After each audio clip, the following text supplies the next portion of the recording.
So this message isn't it's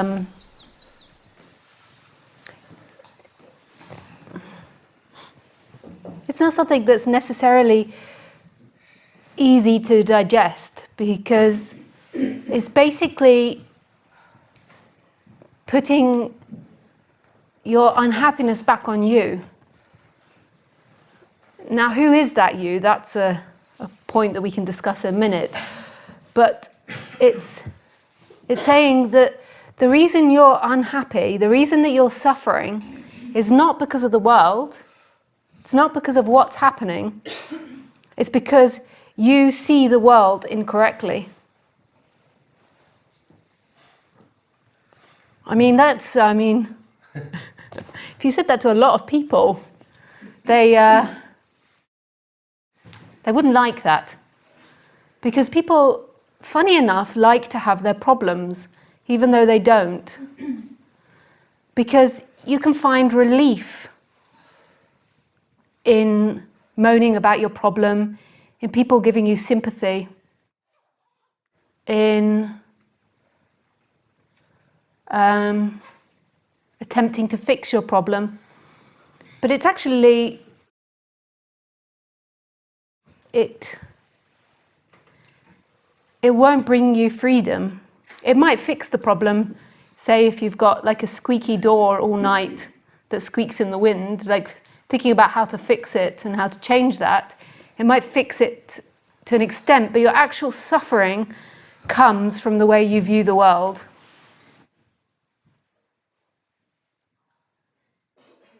Now, just saying that can create murderous energy in people. Just saying that in public, saying that to people, can create rage. Like I sit here, knowing, having worked with people for 8 years now, knowing what saying that does to people.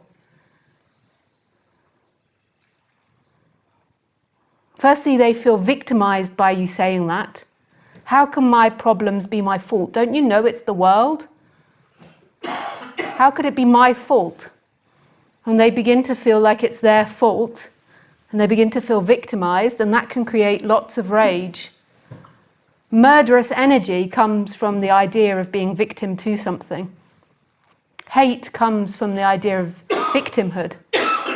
You're victim to life. This is not going to be an easy talk if you don't like this beginning.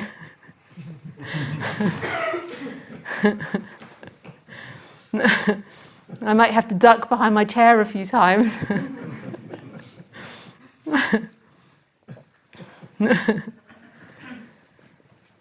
It's actually very compassionate, what I'm saying, because there is a home here that's beyond what you think, beyond your ideas, beyond what you know, beyond fixing the world, beyond fixing others. There is a home that's inherent in everything that exists. And that home is unconditioned. That home isn't conditioned on somebody behaving a certain way or something being a certain way. It's here, it's free. It's that which is experiencing this.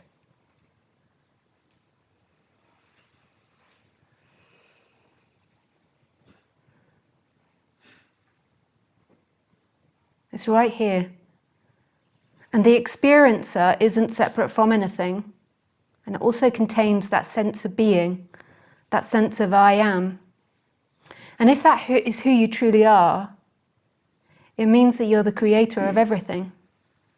Because that existence isn't inside the body and separate. That existence is everything you experience. It's the person that annoys you. It's the person you love.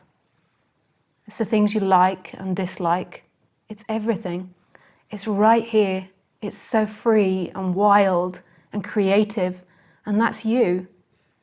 That's who you are.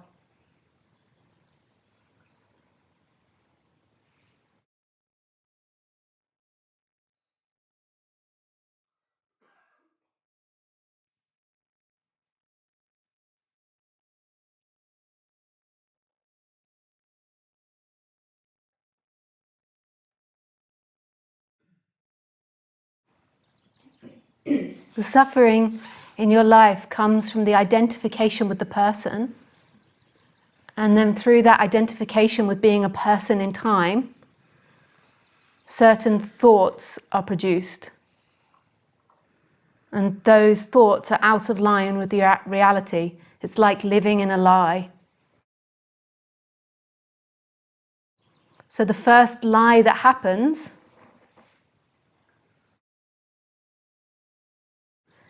is that you exist as somebody in time. And then your thinking is based on that idea. So you think, I exist in time.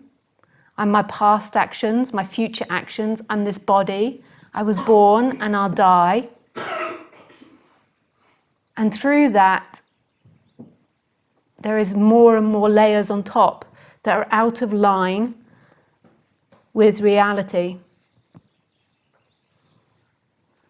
There's the thought that something could be somebody's fault, so blame. Something could be your fault, guilt on the human level.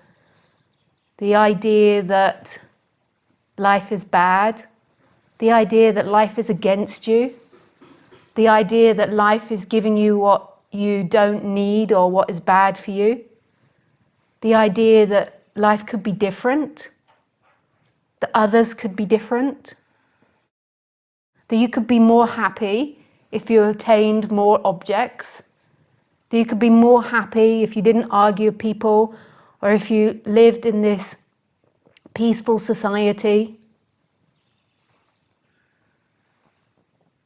that you could be more happy if you had children or more money or bigger family, if you had more creative talents, if you could work harder. None of that will give you what you're looking for. It will give you maybe slightly more pleasure or slightly more pain, but it won't give you what you want. What you want is love. That's all you want is love. If you really ask yourself over everything, what would you choose? And more than likely the answer would be love. And the love is only found here. True love is only found in what's happening. It's right here. It's not conditioned. It's not dependent on an object.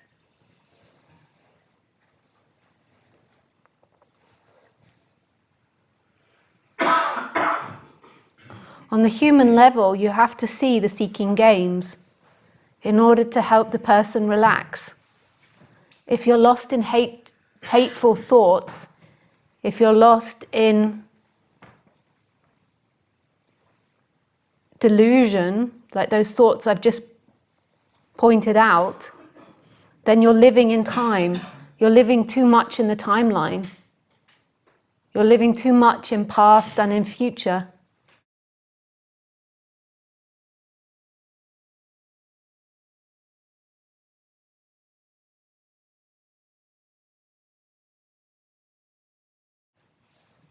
So you have to see that when you hate your neighbor, it's your own projection. It's hate of yourself. You're hating yourself. There is nobody outside of you. Who you are is the experiencer, not the character. And that person you hate appears in your experience. That situation you hate appears in your experience. The imagination that they are somebody other than you is a delusional thought. It's a practical thought to call people names and say other, but it's not a reality. It's a delusional thought if you take it as reality that's very, very far from what's actually happening and will cause a lot of mental and physical struggle. They are you. They appear in you, and you are the experiencer. So right now, you think you see me, Lisa. You think you see Lisa, and you think you can name her, and you think that's who she is. But you can never see me. You can see your projection of me.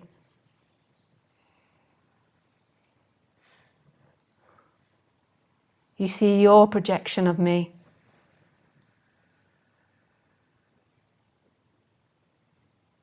I'm not guilty of your projection. Just like you're not guilty of anybody else's projection. So just think for a moment what it is that you're projecting onto me. Because everything that you project onto me is your thought and your feeling. And somebody else will have a different thought and feeling towards me. That's not who I am. Who I am is this. That's who you are as well. We could describe Lisa in certain characteristics, but who I truly am is this. Who I truly am doesn't die, doesn't suffer.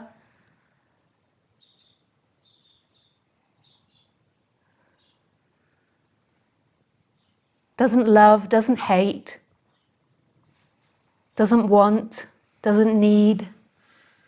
Who I truly am is this infinite space. And that's actually where these words are coming from now. This infinite space. They go through the filter of the Lisa character, so the words aren't coming out in Japanese. Although could happen if we open ourselves up to infinite possibilities.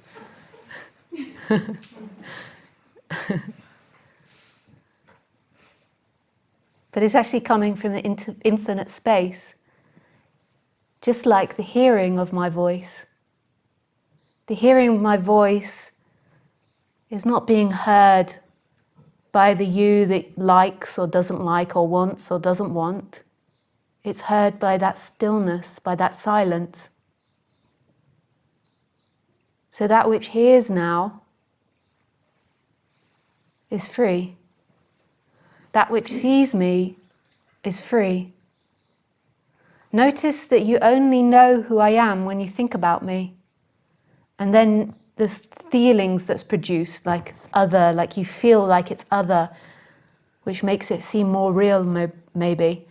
And then the thoughts.